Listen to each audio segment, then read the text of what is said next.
Zooming across the tracks at blistering speeds, the roar of engines, the flash of vibrant sponsored adorned vehicles. This is the adrenaline-pumping world of Formula One racing.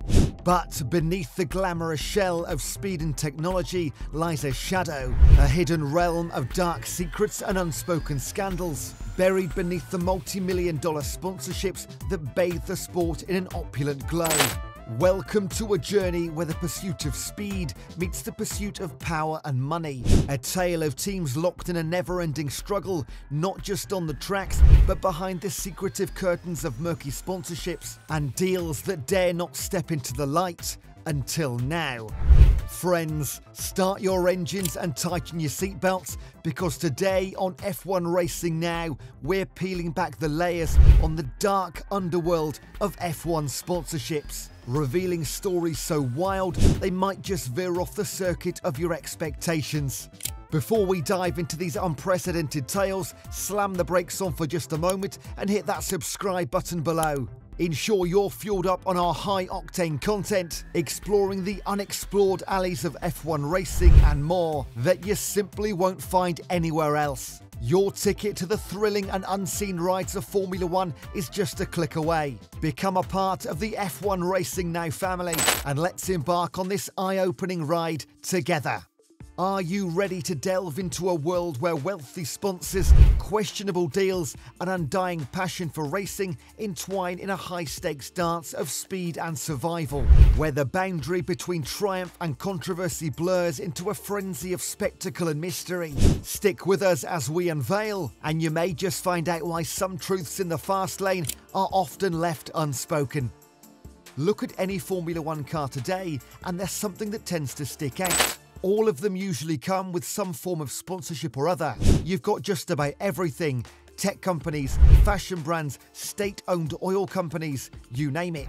In a sport where margins are incredibly thin and teams blow through cash like an incinerator, funding has always been a significant part of success or failure in Formula One.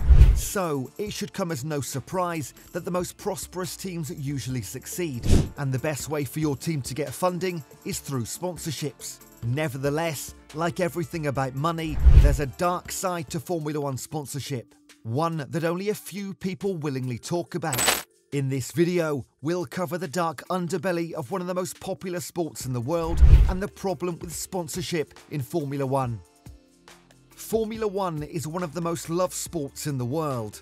The sport reported over 1.5 billion viewers for the 2021 season, and its stock is just rising by the year. So naturally, you'd expect that brands would be all over this sport right now. Everyone wants to increase their reach, and a sport starting to surge in popularity will definitely be one of the most accessible entry points. All of this is expected. As you'd imagine, some of the world's biggest companies have had their names plastered along the sides of Formula One cars. Saudi Aramco, Salesforce, Qatar Airways, Heineken, Rolex, Lenovo, Tata Communications, Amazon, and many more are just the tip of the iceberg regarding companies splashing out anywhere between $1 million and $50 million for an annual sponsorship deal. And the move works if you think about it. Formula One teams are an insanely expensive venture, each requiring hundreds of millions of dollars to run annually. From driver and staff salaries to the cost of developing their cars and the logistics of flying around the world every year. Even the teams at the back of the grid have to find 9 figures annually from their sponsorships. Sure, the prize money and the investment come from the owners, but the primary source of revenue for these teams has always been sponsorships. And with so many brands willing to spend money on this, you can imagine how lucrative the entire venture can get. Now, Formula One is a pretty uneven sport. Sure, there's a budget cap and all that, but there's still a major gap between the highest earning teams and those that earn less. Take this for reference. In the 2019 season, the Mercedes F1 team spent $484 million in their budget. In comparison, the Williams team spent just $132 million. And despite a budget of $350 million less, Williams still had to compete with Mercedes. When a team loses a major sponsor, it causes a massive dent in its budget, and this has led to many teams opting to do deals with less than reputable companies across the board. Still, this video is about something other than them. What you might not know is that several companies that sponsor these teams are a bit sketchy, while some are downright horrendous. So let's look at some of the sketchiest and most insane sponsorship deals in Formula One. Energy drinks and Formula One go together. We have names like Monster that have solidified themselves as premier sports sponsors. But in 2020, we had one of the most bizarre sponsorship stories in the sports history. That year, the Haas F1 team was supposed to enter into a sponsorship deal with Rich Energy, a company based in Richmond, London that claimed to sell energy drinks. To be fair, this wasn't the first time that Rich Energy was mentioned in F1. In 2019, when the Force India team went into administration, Rich Energy claimed to have offered to save the team, even though they were barely known. William Storey, Rich's CEO, was flamed when their offer to buy Force India was rebuffed. Instead, Force India was saved thanks to the investment of billionaire Lawrence Stroll. Anyway, instead of buying a team, Rich decided to sponsor one. They turned their attention to the Williams team. Still, amid all the negotiating, they suddenly backed out and moved to Haas, a move which apparently caught Williams by surprise, just like it did with everyone else. According to reports, Claire Williams and several other prominent team members had apparently been in a restaurant in Austin waiting for Storey, only to hear that the guy had inked a deal with Haas. At the end of the day, Williams secured a deal of their own with Rokit, and Haas and Rich Energy got together. The following year came, and Rich Energy started to show some red flags. First, a British company called White Bikes sued Rich Energy, claiming that their logo was a copy of its own. Rich Energy was asked to redesign its logo, and that affected the detailing on the Haas F1 cars. This was just the beginning though. On the eve of the Silverstone race that year, Rich announced that they had terminated their contract with Haas over poor on-track performances. The move was a surprise to everyone, not only at Haas, but to everyone at Rich Energy. It led to a massive outrage, which led to Storey being ousted from the company. And you know what's worse? People on F1 forums came together to question Rich's product, as they had never seen a can of the energy drink before. Plus, remember that lawsuit? Rich Energy was forced to pay White Bikes $30,000 in settlement fees. But they never paid. Maybe because someone apparently dug up their financial statements and saw that they only had about $770 in their account. Yeah, this could have been better. Rich, after eventually kicking Storey out, changed the company's name to Lightning Volt. Now, you might think that the Rich Energy debacle was one of the worst involving an energy drink, but you'd be wrong. In 1999, the McLaren team with Mika Hakkinen was gearing up to defend their Formula One World Championship. But whilst McLaren was sitting on top of the world, the Arrows team was in dire financial struggles. So Arrows did what every other team would do. They went looking for an investor. They found one in Prince Malik Ado Ibrahim.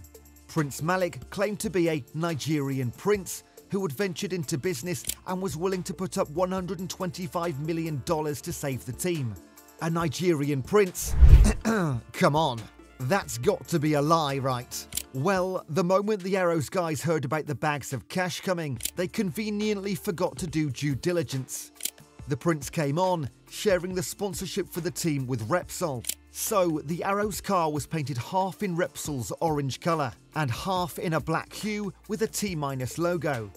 Wherever he was, Prince Malik was surrounded by cameras, and no surprise, he ate up all the media attention to promote his Tminus brand. So wait, what was Tminus? Well, that's the thing.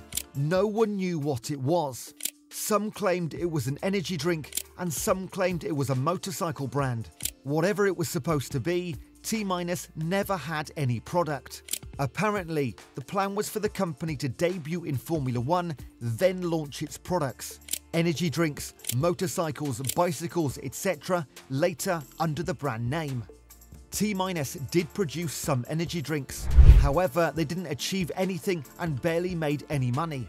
And by the end of the '99 season, they were gone. Suspiciously, so was Prince Malik. No, seriously, the prince vanished. When the Arrows team called him to redeem his shares, he never showed. Eventually, his shares were purchased by an investment firm, which, for good measure, ended up suing Arrows for not doing their due diligence. In their haste to get some money, Arrows had been scammed by a Nigerian prince. This loss of significant funding began a sequence of events that led to the team's eventual shutdown in 2002. Regarding Formula One teams, there isn't any that's as eerily sinister as the deal struck back in the 70s between Williams Racing and the Bin Laden family. You see, back in the 70s, Frank Williams was said to be so down on his luck that he could barely even get food on his own. He decided to look around for sponsorship money and finally landed some luck in the deserts of Saudi Arabia. This guy literally found gold in Saudi Arabia before most companies in the rest of the world eventually did. Anyway, on his trip to the Middle East, Frank got some sponsorship cash from several companies. These included the technology group TAG, Saudi Airlines, and most importantly, the Al Bilad hotel chain, a hotel franchise owned by Osama bin Laden's family. Once the 1980 Formula One season came along, the Al Bilad Williams team won the World Championship with Alan Jones as the lead driver. So that means that the first Williams title win in Formula One history wouldn't have happened without the bin Laden family. Now, it's worth noting that at this time, there was no indication that Osama would grow to become the most notorious terrorist in the history of the human race. Still, you kind of see how bad the optics are here. There's a lot of industries that have been controversial in the past few decades, and among these vaunted grey line walkers, we have the tobacco industry. And when it comes to Formula One, there's an insane addiction to this industry that just won't leave. How insane? Well, since 1968, tobacco companies have collectively spent over $4.5 billion on Formula One sponsorships. There's a legitimate argument to be made that if you take out tobacco money from Formula One, you have no sport. When commercial sponsorships entered Formula One in the '68 season, the Lotus team immediately hopped on. Gold Leaf sponsored the team, with Lotus dropping its iconic green car colour in favour of the company's branding hue. From then on, the tobacco money kept rolling in. John Player and Sons, Marlboro and Elf were just some companies that jumped on the F1 sponsorship bandwagon. And to be honest, they made a boatload of money. For some reason, F1 and tobacco companies seemed to be the perfect fit. However, of all the companies in this industry, Philip Morris was the biggest beneficiary. The Connecticut-based tobacco company, which owned Marlboro, built its entire brand on the back of its F1 sponsorships. According to reports, Philip Morris alone has spent $2.5 billion on F1 sponsorships. And do you want to know what's worse? They're still there, even after an apparent ban. Think of Ferrari cars. You might have noticed the Mission Minnow logo on these vehicles. Well, there's an interesting story to that. In 2006, the FIA announced a ban on tobacco companies sponsoring Formula One teams following an EU directive. This meant that Philip Morris couldn't pay big bucks for F1 sponsorships. You'd think that Philip Morris might just back off and dip after making so much money through their sponsorships. But no, they just stepped back and found more innovative ways.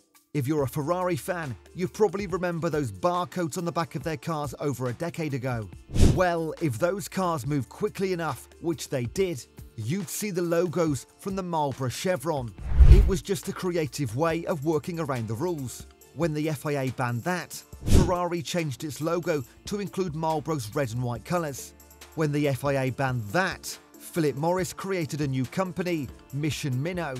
If you check the Mission Minnow website, you'll see a bunch of buzzwords: innovation, open debate, global conversations, etc. Well, all that is just corporate social responsibility. It's just a front for a tobacco giant looking to maintain its most significant marketing avenue. And there we cross the finish line, navigating through the scandalous bends and mysterious turns of F1 sponsorship's underworld. That was a ride filled with unexpected twists, wouldn't you say? From energy drink debacles to the unimaginable connections with terrorism, the seemingly glamorous world of Formula One harbours some deep, dark secrets under its sleek, shining surface. It's truly a sport where the enthralling races we watch zooming around the tracks barely scratch the surface of what's revving behind the scenes. Were you startled by any of these surprising stories? Or did one sponsorship saga especially drop your jaw? We're buzzing to hear your thoughts. If you found this journey through the dark lanes of F1 sponsorship as riveting as we did, then do us a favour and smash that like button. It helps us zoom further into creating more such content that navigates through the secret alleyways of this racing world. Sharing is caring, and who doesn't love a good pit stop chat about fascinating stories like these, right? So share this video with your fellow F1 enthusiasts, and let's get the engines roaring in the comment section below with your thoughts, insights, and any other scintillating stories you might know of. And if you've not done it yet, wave the checkered flag by hitting subscribe and ringing that bell icon to stay in the fast lane with us, getting all the latest, most fascinating stories from the enthralling world of Formula 1 at F1 Racing Now. This is your pit crew signing off, and remember, in the world of racing, expect the unexpected turns. Until next time, this has been F1 Racing Now, your inside track to all things F1.